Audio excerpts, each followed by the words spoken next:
नमस्कार, आप देख रहे हैं वॉइस ऑफ एमपी और voice of India TV news channel में। आपके साथ दिव्यानी शर्मा। इन दिनों देश भर में हर तरफ राजा रघुवंशी और उनकी पत्नी सोनम केस की चर्चा हो रही है। सनसनीखेज हत्याकांड के खुलासे के बाद हर कोई हैरान है, खासकर ऐसे युवकों में खौफ का माहौल है जिनकी शादी होने वाली है या फिर अभी हाल ही में शादी हुई है। लड़के खुद को सुरक्षित रखने के लिए नए तरीके अख्तियार कर रहे हैं। ऐसा ही एक मामला मध्य प्रदेश के इंदौर जिले से सामने आया है, जहां एक युवक ने शादी से पहले अखबार में बाकायदा इश्तेहार देकर लड़की के अतीत के बारे में खुलासा करने की अपील की है। एक अखबार में दिए गए इश्तेहार में युवक ने साफ तौर पर लिखा है कि यदि लड़की का कोई पुराना प्रेम प्रसंग रहा हो या किसी को इस शादी पर आपत्ति हो तो कृपया अभी बता दें। विवाह के बाद किसी प्रकार की अप्रिय स्थिति उत्पन्न न हो, इसके लिए यह सार्वजनिक सूचना दी जा रही है। इससे एक बात तो साफ हो गई है कि राजा सोनम रघुवंशी कांड के बाद अब युवाओं के मन में एक डर बैठ गया है, कहीं प्यार या शादी धोखे और खून खराबे का रूप न ले ले। हालांकि वॉइस ऑफ एमपी इस विज्ञापन की पुष्टि नहीं करता है। वहीं अब इसका उद्देश्य क्या है उसकी बात करते हैं। तो अखबार पर विज्ञापन देने वाले युवक का नाम राहुल पिता लक्ष्मी चंद राजवानी है, जो कि इंदौर के अशोकनगर का रहने वाला है।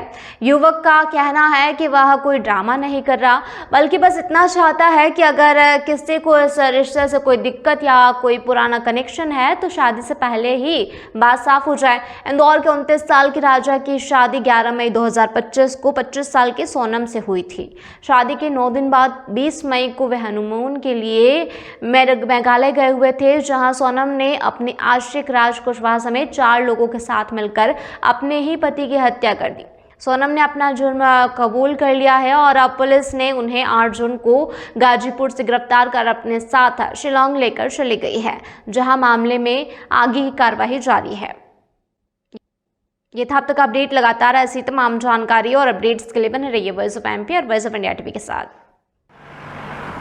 जयराम जी, किशन काका, राम राम भाई, राम राम। क्या दोनों भाई बैठ के क्या हिसाब लगा रहे हो? ऊटी लहसुन के भाव आ गए क्या? अरे नहीं रे दादा, ये अपना रमेश नया मकान बनाने के लिए लोन ले रहा है। हिसाब किया तो पता चला कि लोन का पैसा तो ईंट और रेती में ही पूरा हो जाएगा।